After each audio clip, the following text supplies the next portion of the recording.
that. And, you know, Dr. Atkins, following up on, let's say, the severe, which you're usually put in that category, would you have a patient that would come to you, because I think about the importance today about treating the individual and everybody's individual lifestyles, food preferences.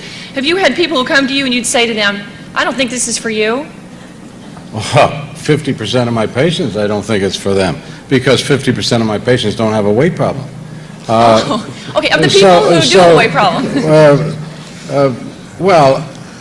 That rarely happens. If the weight problem is serious, then I'm going to work on restricting carbohydrates. They may have some other problems.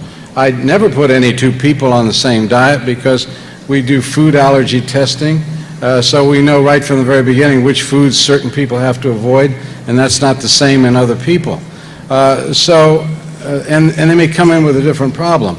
I don't want people to think that most people come to me with a weight problem. Only about 10% of the people come to me. It's because I am a cardiologist. Most of the time they come to me because they were told the same thing that David Letterman heard. You got to have a bypass, only these people weren't intimidated enough to get it right away. They came to see me, and 85% of those people didn't need a bypass after we went on our program. This is why I sort of resent the idea that people are saying that my diet is not heart healthy.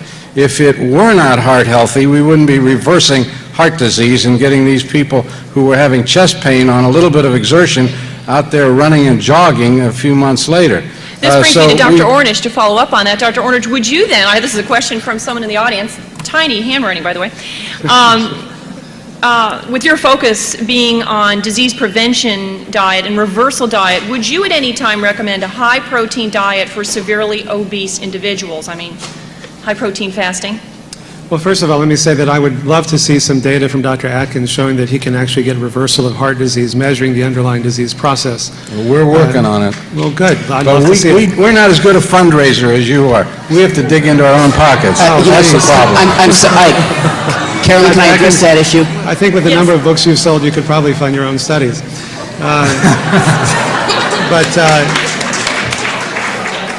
These are the different numbers. I recommend most people, unfortunately, when they think about the diet I recommend, think about the reversal diet. And it is a strict diet, and I'd love to be able to tell people that more moderate changes can reverse heart disease, but they don't. Every study that's been done where they've looked at arteriography has found that a 30% fat diet, the majority of people continue to get worse. But there is a genetic variability in how efficiently your body can handle fat and cholesterol.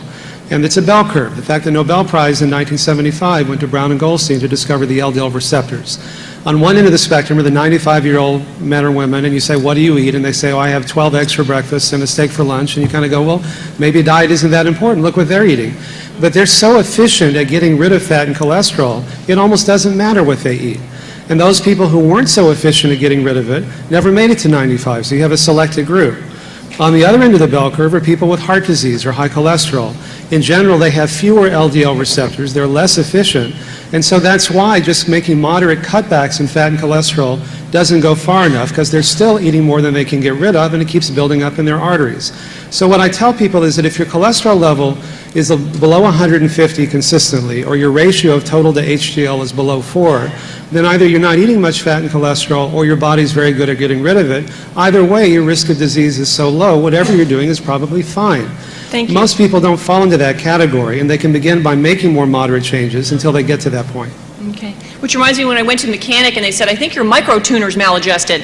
I'm like, I didn't know what it meant. So sometimes the explanations are long, they're complicated, but they're very important, obviously, in educating, especially when most of the American public has no baseline of nutrition knowledge. You wanted to make a comment, Dr. Ayub? Just because it was brought out about Dr. Atkins' claim to reverse heart disease. And he said he's working on the data, but he's been making this claim for a long time. No, I haven't. And that's what excuse me. But I haven't been making that claim. You just did, and you don't have the evidence to back it up. Now, this diet's been out there for 30 years, or close to 30 years. And I haven't been able to fund a study. I've asked Excuse me. 10 million books in print, and you can't fund the study? Now I can. And I will be the first doctor to dig into his own pocket to do a study. And it will be me. But it was the first time I had have 10 any money million books. left. You market the vitamins. You sell the vitamins Now. to correct the nutritional deficiencies. That's true. Where- That's why and I'm you doing market a study them. now. I keep saying- That's why I couldn't do it before. You market this. I say this is not for the public good. This is marketed. This is a money-making proposition. Yeah, and I think what happens with tests and research and studies, which is what we've all been talking about, I even wonder, too, what the level playing field is in presenting information. We have found, we have shown, certainly all of us in the press want to know where those statements come from, what they're based on, and is there, in fact, a level playing field when people go and give their presentations? And Dr. McDougall, you haven't said anything in a while, so we'll bring you in. In terms of presenting, everybody can throw up their, Journal of the American, this, that, and the other thing. And does it matter how many you have piled up there to make your diet the best? This is why I gave an example that no one can deny, and that is you look around the world. What do you see? If I ask you to design a diet, and I gave you the world and the populations of people, design a diet where people would be thin for a lifetime. What populations would you pick? China, Korea, Japan, African countries. It's obvious. They live on starch-based diets with the addition of fruits and vegetables, and rich foods are kept to a minimum. And when these people move to the United States or change their diet in their own land, they consistently get fat, heart disease, rheumatoid arthritis, diabetes, and on and on. This is a no-brainer.